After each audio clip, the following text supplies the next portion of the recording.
Hi, I'm Beryl, and the theme for today's episode is fermented foods. I did a pickled episode, which you should watch. It has some really cool dishes in there, but the fermented episode is a little different. Here's your science fact for the day, that pickled foods get their sour taste because of an acidic brine, but fermented foods get their sour taste because of a chemical reaction between sugars and bacteria.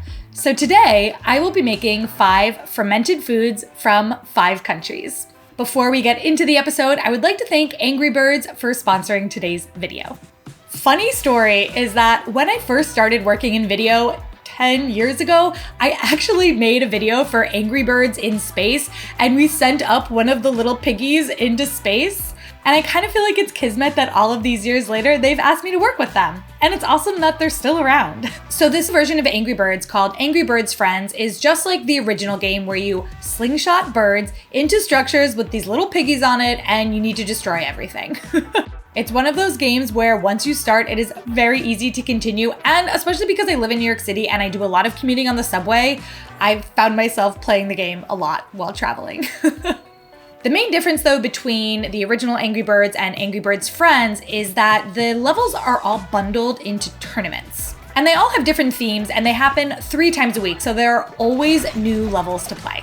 And in these tournaments, it's live play, so you're competing against other players all around the world who are in the same league as you. Also, they've partnered up with Amazon Prime Gaming, so you can actually claim Amazon Prime rewards in the game. You all know that I love a free game. This one is free to download on Android and iOS, on Facebook games, and even on PCs. A lot of you understand that sponsorships is how I keep this channel and this community alive, and by downloading the game or interacting with my sponsors, it helps me as well. So the link, if you are interested in playing Angry Birds Friends, is in my description. And with that, let's get fermenting.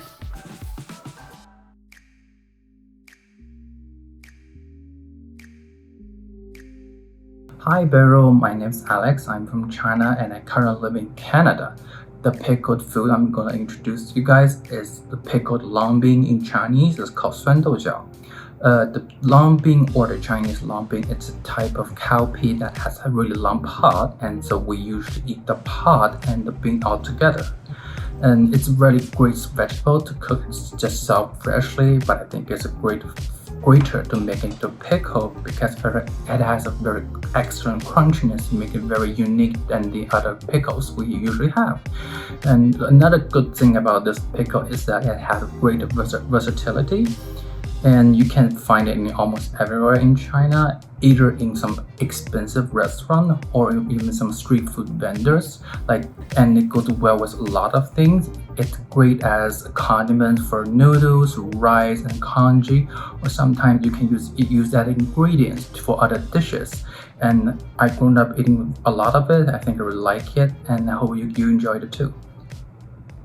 This looks really impressive, and I'm very proud of how the final dish turned out. I definitely was questioning things along the way. While the long beans were fermenting, it got super cloudy in the jar. But in the YouTube video that I watched on how to do it, it said it was gonna get cloudy, so I just trusted the process.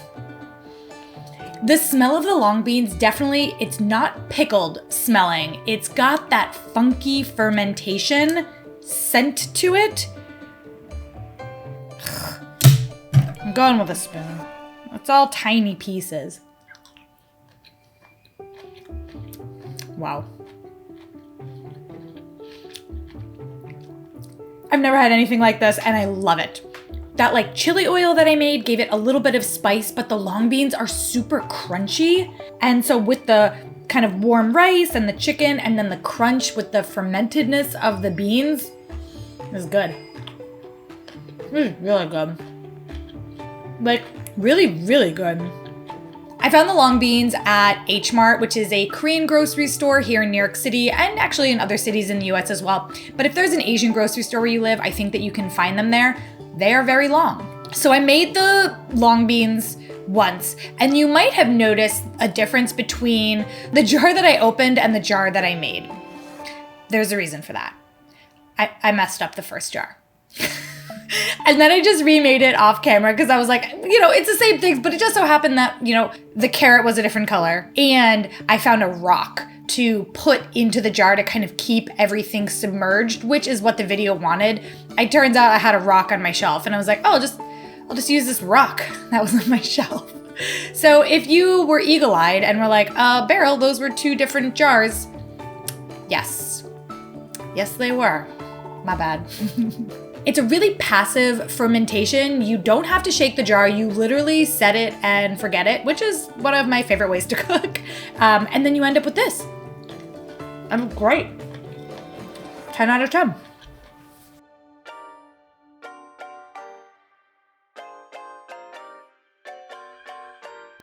Hi, my name is Maddy. I live in New York City in America. I am originally from South Korea and I moved to the States 16 years ago. Today I want to share cucumber kimchi, known as Oi kimchi or Oi Sobagi in Korean. Oi means cucumber and Sobagi roughly means stuffed or jammed. So when you say kimchi, it's generally referring to the one made with nappa cabbage, where it's pickled in salt, seasoned with red pepper and different seasonings, and fermented for varying periods of time, which will yield different types of kimchi depending on the time frame too. But kimchi can also be made with different vegetables like cucumber. I love kimchi because it's spicy, cold, and refreshing. To me, it's like a palate cleanser, especially when I'm eating something fatty or greasy. The sharp and pungent flavor really cuts the grease for me. Kimchi is basically a huge part of our Korean identity. Every Korean person in Korea have likely grown up with kimchi with almost every single meal as a side dish, and it's something we crave when we haven't had it for a long time. Kimchi is packed with probiotics and has a lot of health benefits too, and us South Koreans are very proud of this dish. Oi kimchi in general though is a summer specialty, so a lot of times in the summertime people make oi sobagi or oi kimchi. I have memories of my mom making this oi kimchi in the summertime in Korea and making us oi kimchi with noodles or oi kimchi with ramen. And this is a dish that I really love to make even now. I would store oi kimchi for maximum 1 week. But honestly, it's so good that a jar of kimchi that you make, it's not gonna last a week even. You should try oi kimchi if you've already tried nappa cabbage kimchi and you wanna try something new. This is crunchy, refreshing, and spicy, and you'll fall in love with it. I have my cucumber kimchi. Maddy is actually a friend of mine and she posts amazing recipes on her Instagram and TikTok and YouTube, depending on, your social media platform of choice. I'm leaving links to all of her socials in the description. So thank you, Maddy, for being on my show. This is my first time making kimchi. I am a huge eater of kimchi, but I've never dared try. It just seemed complicated, but this was not. Whoa, I did it. It's got a good kick from the gochujang, but otherwise, the cucumber is perfectly crunchy. I think because it's only really been fermenting for a day and a half, in a couple of days, it'll be a little bit more, kind of whispery. Is that a good way to describe a fermented food? I don't know. But a little bit more of that zing in it. Okay, I'm gonna eat it together with some noodles.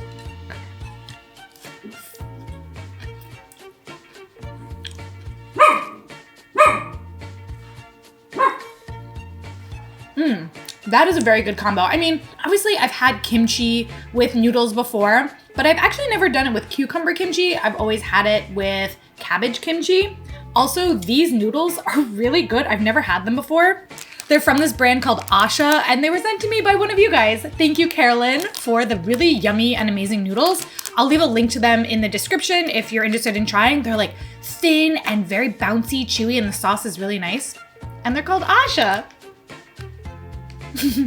In making this, I think one of the things that was really important was the boiling of the cucumbers with the salt. After they came out of the water, they were very flexible, and so you could stuff them really easily without them breaking.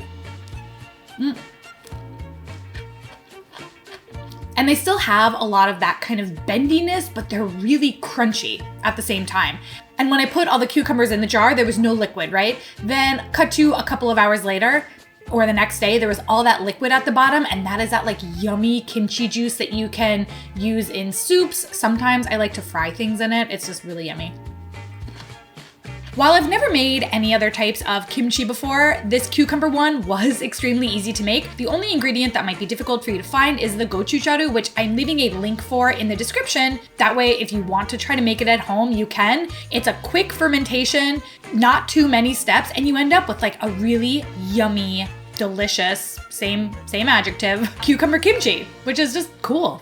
Okay, let's do the next one.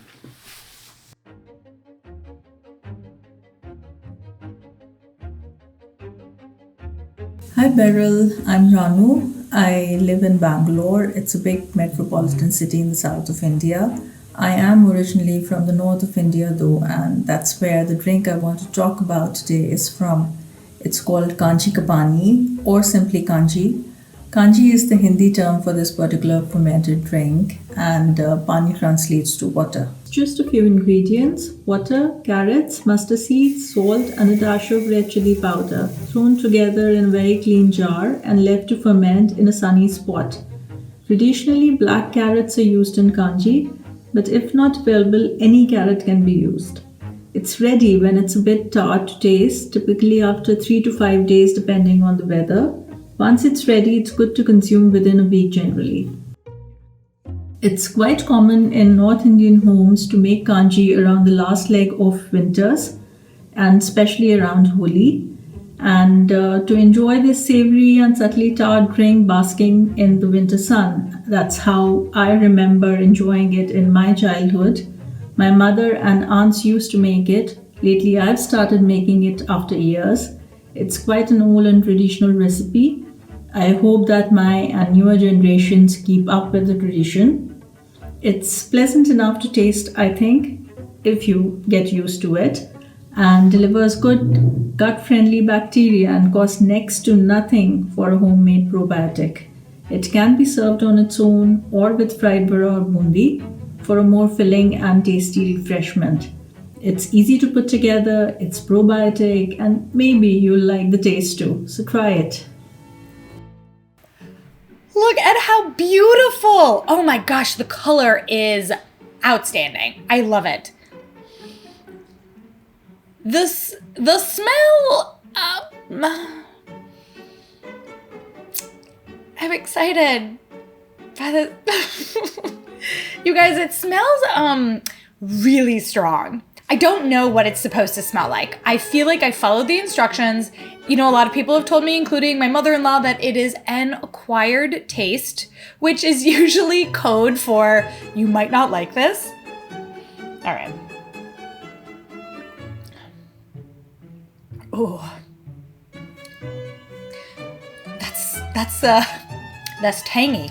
It's definitely got that like bottom of the jar of kombucha flavor, like very, if you were like, Beryl, this is gonna fix your gut, I'd be like, okay, sure. Like, it kind of tastes a little medicinal. Yeah. Let's talk about the positives. The color is outstanding. The process of making it was very simple.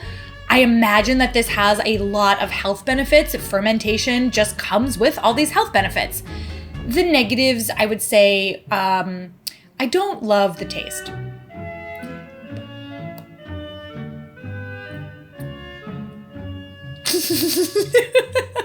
I'm at a bit of a loss. Okay, but I will say maybe I over-fermented it.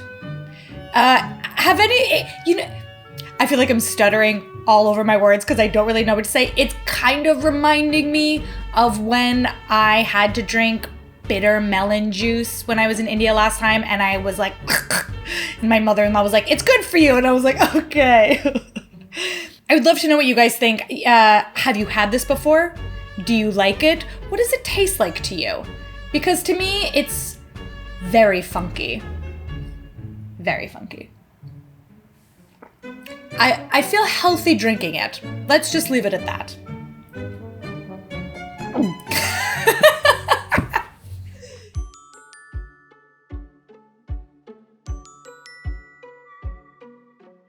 Hi Beryl, my name is Jay, and I live in a small town outside of Montreal, Quebec, Canada. And today I want to share with you all the Strawberry-Habanero hot sauce. My Strawberry-Habanero hot sauce is a beautiful ruby red sauce made with equal parts hot peppers of your choice, strawberries, and garlic that is soaked in a saltwater brine for 9 to 14 days, then finished off with white wine vinegar. I like this sauce because it feels more like a zhuzhed up version of your average hot sauce with a note of sweetness from the berries. While I wouldn't say this hot sauce is quintessentially Canadian, maybe if it was made with maple syrup, but I will say that the addition of the strawberries definitely is a Quebec thing. My sauce was made initially with Quebec field strawberries that are in season in early June, and with that I made this sauce. Fermentation in Canada goes all the way back to the fur trappers and traders who were known to sleep with their sourdough starters to keep the starter warm through the bitterly cold winter nights. Since our summer season is so short here, fermentation is one way that we keep those foods fresh year-round, from fermented pickles to fermented mustard, and of course, hot sauce. I have been cooking since I was 9 years old, and my love language has always been to share that food with others.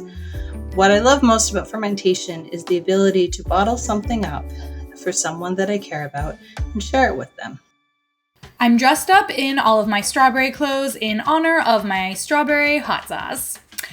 This was difficult. I would say definitely not a beginner's ferment to do. I also didn't have like any of the things that you really need if you want to make hot sauce. So you're supposed to have a weight on top of things and like a pressure release valve. So I did the like open it every day and shake it. I also went with like a thin hot sauce, kind of like a Tabasco. Let's see.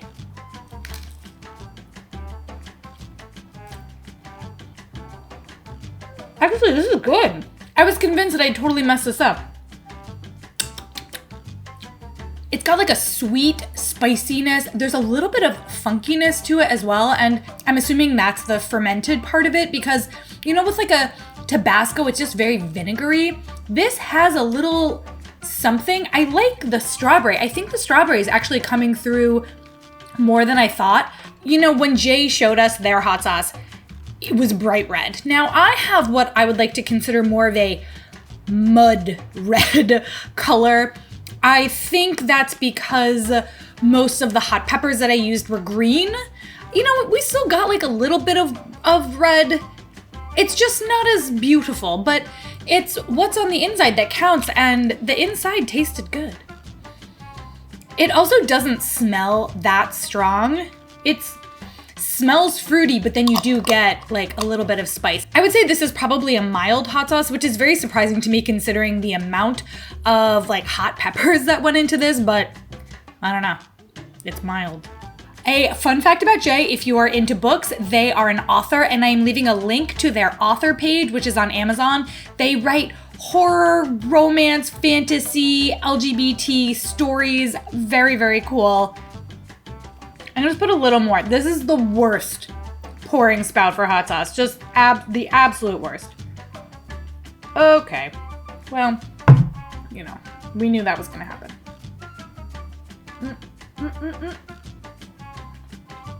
Wow.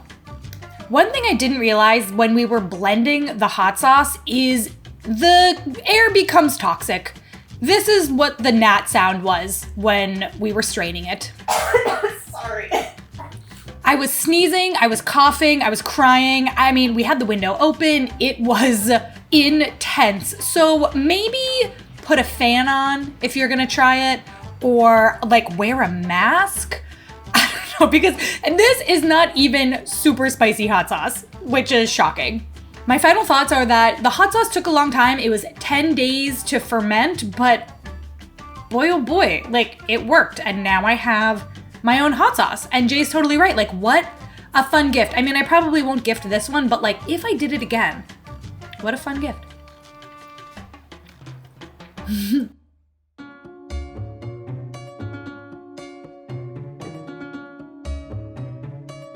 Hi Beryl, hi everyone, hope everyone is doing well. My name is Edward Guk. I come from Russia, but born and raised in Limassol, Cyprus. Today I'd like to introduce fermented cabbage or Kvashenaya Kapusta. It's basically a mixture of like cabbage and other ingredients which varies from country to country in Eastern Europe and neighboring countries around Russia. In my family we always add some shredded carrot and also slices of apple along with salt and the cabbage itself. And then you put it in a jar and basically let it go sour. So it takes like 3 days or something. Depends on the weather outside. If I were to explain the flavor of it, it's kind of sour. So basically people would do this as a method of preservation. Fermented goods usually have, quite high levels of probiotics in them, which are really good for your gut health. I typically pair it with fresh cabbage, and you would add a little bit of the fermented good into the dish, and also stuffed pirashki, which are like little pies, sort of like hand pies. I don't know how to call them, but it's like amazing with like stuffed cabbage, filling. It's super good. And you can also make like vareniki or like pierogies in Poland. Yeah, it's quite versatile what you can do it, but also eating it just by itself is delicious. It's like a fun experiment for you to try, and also just enjoy the stench in the fridge because it is quite stinky. So kind of put it into a container airtight, and then you'll be fine. And you can literally store it for months. So yeah, that's pretty much it. Well, I made pink sauerkraut, which looks really pretty. I used the red carrots that I had from the Kanji Ka Pani, and I should have known it would have turned it pink. I mean, I feel like maybe I kind of knew it would turn it pink, but kind of pretty. I felt like, what do I do with sauerkraut? Like, obviously you make a hot dog, and I love hot dogs. I've made many hot dog episodes on this channel. Honestly, one might say I've made too many, but they would be wrong.